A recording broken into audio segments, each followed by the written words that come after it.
ज्ञानदेव तुकाराम सद्गुरु गणेशनाथ महाराज की जय। माऊली ज्ञानेश्वर महाराज की जय। जगद्गुरु तुकाराम महाराज की जय। गुरुर ब्रह्म गुरुर विष्णु गुरुर देव महेश्वर गुरु साक्षात परब्रह्म तस्मै श्री गुरुवे नमः। अलंकावती पुण्यभोवी पवित्र जिते नांदतो ज्ञानराजा सुपात्र तया आठविता गडे पुण्यराशी साष्टांग नमस्कार श्री गुरु ज्ञानेश्वरासी। आता द्यावे अभयदान जीवन ये कृपेचे उतरून राहू देवा हात ठेवा मस्तकी नाभी नाभी या उत्तरे करुणा करे शांत विजय तुका मने केलियास तू हा दिवस फळाचा पुंडलिकावरदार विठ्ठल श्री ज्ञानदेव तुकाराम सद्गुरु गणेशनाथ महाराज की जय। सद्गुरु संत गणेशनाथांच्या अभंगाचा 61वा अभंग या ठिकाणी आज आपण हरिभक्त परायण चंद्रकांत महाराज डोकळे उजनीकर यांच्या आज कितवं मासिक आहे सर? 9व्या मासिका निमित्ताने आपण आज प्रवचन सेवा करत आहोत। तर या प्रवचन सेवेसाठी सद्गुरु संत गणेशनाथांचा 61वा अभंग निवडलेला आहे आणि हा अभंग असा आहे, सद्गुरु कृपेचा अभंग असल्यामुळे हा आपण आज निवडलेला आहे। कारण चंद्रकांत महाराज हे जे होते आमच्यासाठी गुरु होते, जे काय आम्ही पोथी प्रवचन किंवा सांगायला शिकलो वाचायला शिकलो त्यांच्या माध्यमातून त्यांच्या आशीर्वादाने आम्ही पुढेच आलो आणि त्यामुळं मी आज एक शिष्य म्हणून आज त्यांच्यासाठी सद्गुरूच्या व्याख्यावर हा अभंग निवडलेला आहे आणि खरोखरच हा अभंग गोड आहे। त्या अभंगाचा सारांश घेतो मी।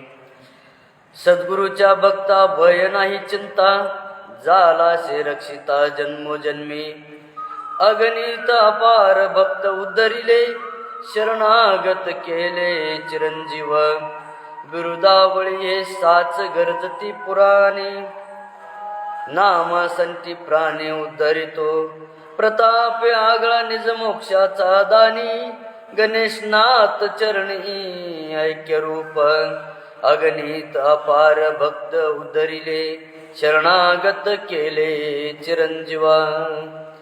सद्गुरु संत गणेशनाथ महाराजांचा जो अभंग आहे 61वा गात्यातून आपण आज हरिभक्त परायण चंद्रकांत महाराज डोकळे यांच्या आज 9व्या मासिकानिमित्त आपण गुरु या नात्यानं त्यांच्यासाठी आपण शिष्य म्हणून आज हा अभंग प्रवचन सेवेसाठी निवडलेला आहे आणि खरोखरच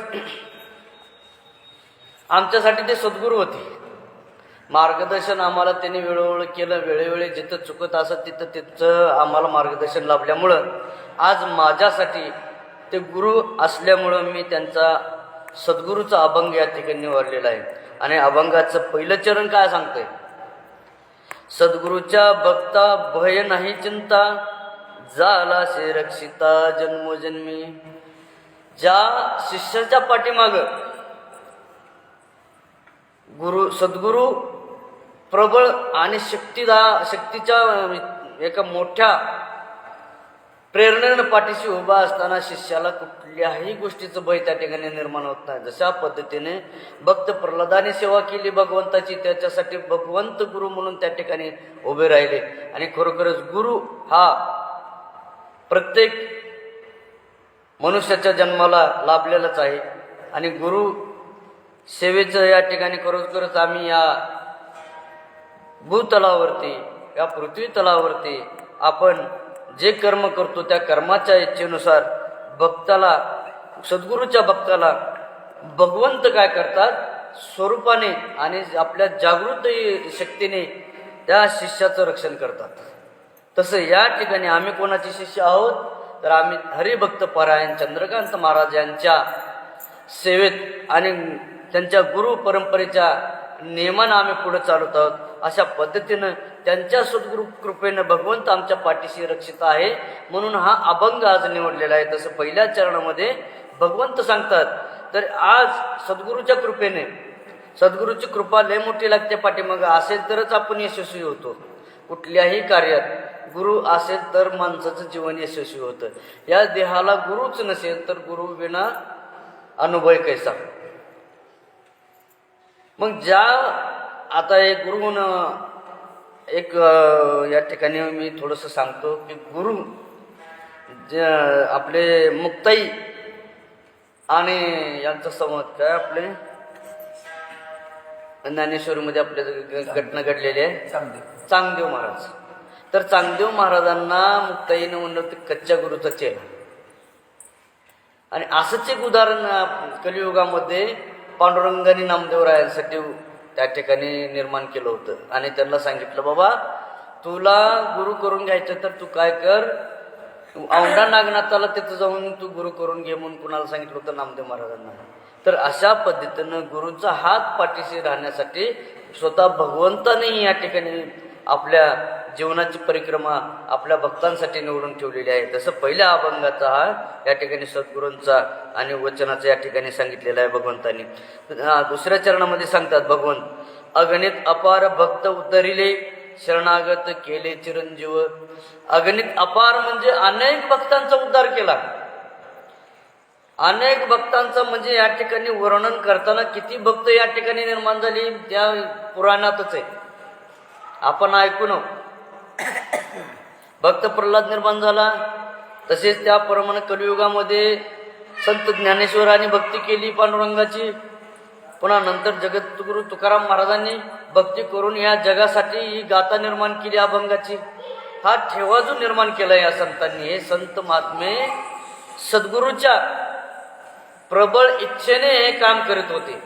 आणि सद्गुरू शक्ती ही पाठीशी असल्यावर सद्गुरूच्या इच्छेने सर्व काम या ठिकाणी अगणित होऊन जातं, तारून जातं. बहुपार नदीच्या पलीकडे जाण्यासाठी जसं मृत्यूच्या नंतर आपल्याला जी काय रक्ताची नदी होती त्या आपल्या ह्याच्यामध्ये, तर ती नदी पार करण्यासाठी भगवंताच्या नामस्मरणाची, चिंतनाची आणि सद्गुरूच्या कृपेची गरज असते. त्या गरजेनं आपण ती नदी पार करतो. तर अशा पद्धतीनं भगवंताने या ठिकाणी आपल्या बऱ्याच भक्तांना त्या ठिकाणी उद्धरलं. उद्धर म्हणजे त्यांचा उद्धार केला आणि उद्धार करून त्यांना शरणागत करून चिरंजीव केले बरं का. तसं आमचे हरिभक्त परायण चंद्रकांत महाराजांना हे सुद्धा ज्या दिवशी मृत्यू आला तो वार होता चतुर्दशीचा. म्हणजे अनेक भक्त होऊन गेले, पण खरोखर योगायोग जो भक्त भगवंताच्या हृदयामध्ये असतो त्या भक्ताला मरण उठाउठी येतं. तसं आमच्या हरिभक्त परायण चंद्रकांत महाराजांना पण या ठिकाणी आमच्या सद्गुरू गणेशनाथ महाराजांची सेवा पहाटेचा काकडा करून नंतर विणा घेतला आणि विण्याचा पहारा करून मग नंतर देह सोडला बरं का त्यांनी. तर असं मरण क्वचित संतांना येतं. जे संत असतात त्या संतांना मरण हे प्राप्त होतं. जे भगवंताच्या इच्छेनं ते मरण असतं. कारण ते मरण सहजासहजी इतराला कुणालाही मिळत नाही. जे खरोखरच भगवंताच्या लीन झालेले असतात, भगवंताला प्राप्त करून घेतलेले असतात, अशा संतांना मात्र भगवंत काय करतो, त्याच्या मनानुसार बोलवून घेतो आपल्याकडे आणि त्या भक्तांचा उद्धार करतात. आपल्या हृदयामध्ये त्यांना जागा देतात. वैकुंठ कुठं आहे, तर भगवंताच्या हृदयामध्ये वैकुंठ आहे. भगवंताच्या हृदयामध्ये वैकुंठ असल्यामुळे खरोखरच जे संत महात्मे होऊन जातात त्या संत महात्म्यांना वैकुंठामध्ये जागा दिली जाते. आणि आपण जे काय पापी असतात त्या पाप्यांना कुठं जावं लागतं, तर नरक यातना भोगाव्या लागतात. तर अशा पद्धतीनं या ठिकाणी या खरोखरच आमचे चंद्रकांत महाराज यांनी खरोखरच चांगले कर्म केल्यामुळं त्यांना आज 9व्या मासिकानिमित्त खरोखर सद्गुरूची प्राप्ती आम्हाला झाली आहे. आम्ही त्या प्राप्तीनुसार हे अभंग या ठिकाणी रचनेसाठी घेतलेला आहे. आणि खरोखरच शरणागत केले चिरंजीव.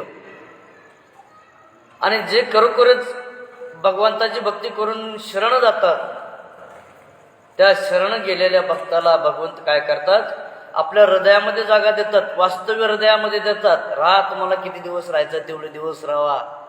आणि जे खरोखरच यमाचा पाहुणा, यम काय करतात तर या संतांचं स्वागत करत असताना यावे संत महाराज म्हणून त्या ठिकाणी त्यांचं स्वागत करून यम सुद्धा त्या ठिकाणी नेताना भेटतो बरं का. संतांना नेताना कसं भेटते त्या ठिकाणी भेटतो, कारण संत हे कोणाचे असतात, संत भगवंताच्या अधीन असतात. आणि यम कुणाचा सेवक आहे तर परमात्मा शिवांचा या ठिकाणी तो सेवक असल्यामुळे, भगवान शिवांचा तो आदेश पाळणारा माणूस असल्यामुळे तो काय करतो, आपल्या राजाचा, आपल्या मालकाचा आदेश पाळण्याचं काम करून तो संतांना जी वागणूक द्यायची आहे त्या वागणुकीनुसार तो संतांना मारत नेत नाही, संतांना भगवंत स्वतः न्यायला येतात. यम त्या ठिकाणी येऊ शकत नाही, कारण संतांची ती जी नामस्मरणाची ताकद आहे, ज्या भक्तामध्ये ताकद असल्यामुळे ते भक्त भगवंताला लीन असतात, स्वतः भगवंत त्यांना येऊन घेऊन जातात. कारण काळाचं काहीच, यमाचं काहीच चालत नाही त्या ठिकाणी. मग अशा पद्धतीने या ठिकाणी दुसऱ्या चरणामध्ये भगवंताने या ठिकाणी वर्णन केलेलं आहे. तिसरं चरण काय सांगतंय, बिरुदावळी हेच साच गरजती पुराणे, नामसाठी प्राणी उद्धरितो. आणि खरोखरच या तिसऱ्या चरणामध्ये भगवंतानी वर्णन केलेलं आहे, संत गणेशनाथ महाराजांनी सुद्धा वर्णन केलेलं आहे. बिरुदावळी म्हणजे महाराज एक उपाधी दिलेली आहे. जसं चंद्रकांत महाराजांना महाराज ही हरिभक्त परायण ही उपाधी मिळाली. ही उपाधी कोणाला मिळते तर संत महात्म्यांना मिळते. ते भगवंताचं नामस्मरण करून चिंतन करून अमर होतात, त्या लोकांना ही उपाधी पद, आज नुसतं आपल्याला कुठलं तरी साधं पद मिळाले, त्या पदाला बोलून मी फलाने आमका याचा, मी त्याचा आमका याचा, याचा गर्व न करता हे संत महात्मे काय करतात, आपल्या पदाचं कार्य कुठलाही न मोबदला घेता काम करण्याचं काम करतात बरं का. तसं आमच्या हरिभक्त परायण चंद्रकांत महाराजांनी सुद्धा अशाच पद्धतीनं कार्य, एकादश असेल, बारस असेल, अशा पद्धतीनं या ठिकाणी गणेशनाथ महाराजांच्या मंदिरामध्ये खरोखरच त्यांची कीर्तन सेवा चालायची. असं या ठिकाणी कार्य त्यांचं जोपासलं गेलं. खरोखरच पुराणामध्ये नाव गाजत राहतं. अनेक संतांची पुराणे निर्माण झाली, तसं आमच्या महाराजांचं सुद्धा आज इथून पुढं पुराणच निर्माण होणार आहे आणि त्यांचा उल्लेख पुराणामध्येच होणार आहे. अशा पद्धतीनं कार्य चंद्रकांत महाराजांनी केलेलं आहे. तर या ठिकाणी महात्मा आपले भगवंत या ठिकाणी अभंगाच्या तिसऱ्या चरणामधूनही सांगतात की बाबा बिरुदावळी हेच साच गरजती पुराणे, नामांसाठी प्राणी उद्धरतो.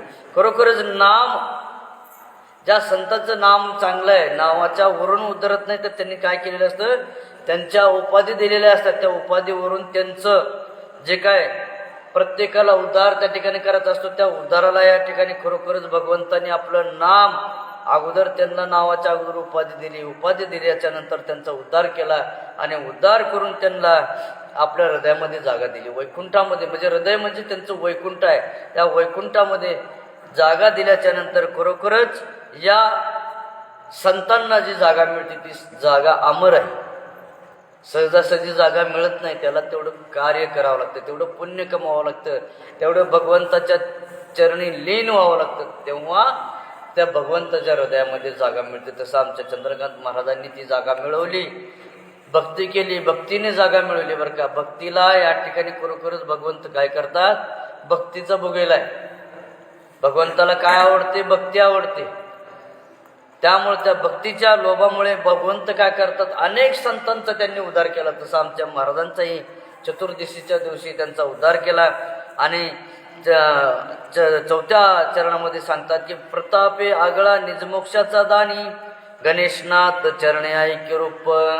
खरोखर जो प्राणी या भूतलावरती जन्माला आल्याच्या नंतर कमीत कमी भगवंताच्या नामस्मरणाने जर त्या ठिकाणी आपला प्रताप, आपली कीर्ती अजरामर जर केली तर खरोखरच त्या ठिकाणी निजमोक्ष मिळाल्याशिवाय राहत नाही.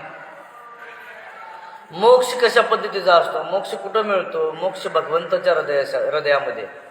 आणि ते मोक्ष प्राप्त करण्यासाठी खरोखरच भक्ती करावी लागते. आणि भक्ती करत असताना संत महात्म्यांनी काय केलं, आतापर्यंत जे काय जगद्गुरु तुकाराम महाराजांनी अभंगाचा ठेवा जपून ठेवला, तेही अमर झाले. संत ज्ञानेश्वर महाराजांनी त्या ठिकाणी निजमोक्ष प्राप्त करून घेतला. तसं आमच्या महाराजांना पण या ठिकाणी निजमोक्ष प्राप्त झाला आणि त्या निजमोक्षाच्या प्राप्तीवर खरोखरच अमर झाले. या ठिकाणी भगवंतही सांगतात की बाबा आज आपण जे कर्म करत असतो, आपला प्रताप जे कर्माचा जो काय लेखाजोखा आहे, या लेखाजोख्यामुळे आपण काय करतो तर निजमोक्ष प्राप्त करतो. आणि तो निजमोक्षाच्या पर्यंत जाण्याचं कार्य कोणाकडून होतं तर अशा उपाधी दिलेल्या भगवंत संताकडून होतो, भक्ताकडून होतो. तर अशा पद्धतीनं गणेशनाथ चरणी ऐक्य रूप म्हणतात. म्हणजे गणेशनाथ महाराज काय करतात तर त्या भक्ताला आपल्या चरणापाशी जागा देतात, त्या संतांना आपल्या चरणापाशी जागा देते. चरण म्हणजे खरोखरच आपलं जे काय मन आहे, संत गणेशनाथ महाराजांनी सुद्धा चंद्रकांत महाराजांना जागा आपल्या हृदयामध्ये दिली होती, म्हणून त्यांचं कार्य मोठं होतं. आज त्यांचं नाव या पृथ्वीतलावरती अमर झालेलं आहे. सदोगतीत या ठिकाणी नाव झाल्यामुळे खरोखरच आज चंद्रकांत महाराजांचा आज 9वा मासिक असल्यामुळे मासिकानिमित्त खरोखरच अभंग मी घेतलेला होता. आणि खरोखरच्या संतांच्या महात्म्यानुसार या अभंगाचं सार होतं आणि हे अभंगाचं सारी त्याच मोठ्या किमतीने या ठिकाणी आपण मांडायचं काम केलेलं आहे. आणि अभंग काय म्हणतो बघा, सद्गुरूच्या भक्ता भय नाही चिंता, झाला शे रक्षिता जन्म जन्मी, अगणित अपार भक्त उदरिले, शरणागत केले चिरंजीव, बिरुदावळी हे साच गरजती पुराणे, नाम संती प्राणी उद्धरितो, प्रताप आगळा निज मोक्षाचा दानी, गणेशनाथ चरणी ऐक्य रूप. प्राप्त प्रसंगी आज हरिभक्त परायण चंद्रकांत डोकडे महाराज यांचं आज 9व्या मासिकानिमित्त आज सद्गुरू संत गणेशनाथांच्या गाथेमधून आज अभंग क्रमांक 61वा हा प्रवचन सेवेसाठी आपण घेतलेला होता. आणि खरोखरच या अभंगानुसार आमच्या हरिभक्त परायण चंद्रकांत महाराज डोकडे यांची सेवाही तशीच झाली. आणि त्या सेवेमधून खरोखरच आमच्यासाठी हरिभक्त परायण चंद्रकांत डोकडे महाराज हे सद्गुरू या रूपाने आमच्यासाठी लाभले. आणि आम्ही शिष्य म्हणून आज त्यांचा मी एक छोटासा शिष्य म्हणून, लय मोठी उपाधी मला नाही घ्यायची, कारण संत महात्म्यांच्या फक्त नावासाठी आपण हे कार्य करत असताना आपल्याला उपाधीची गरज नाही. पण आमच्या हरिभक्त परायण चंद्रकांत महाराज डोकडे यांची जी काय उपाधी होती ती उपाधी खरोखरच अमर होती आणि अमर झाली. आणि आजच्या 9व्या मासिकानिमित्त हा अभंग सद्गुरूच्या परंपरेनुसार हा घेतल्यामुळं ही सेवा मी आज त्यांच्या आशीर्वादाने व त्यांच्या कृपेने या ठिकाणी मी सादर केली. आणि आज या सेवेला मी या ठिकाणी पूर्णविराम देतो आणि सेवा चुकीमाफी असून त्या ठिकाणी मान्य करावी. पुंडलिकावर विठ्ठल श्री ज्ञानदेव तुकाराम सद्गुरु गणेशनाथ महाराज की जय.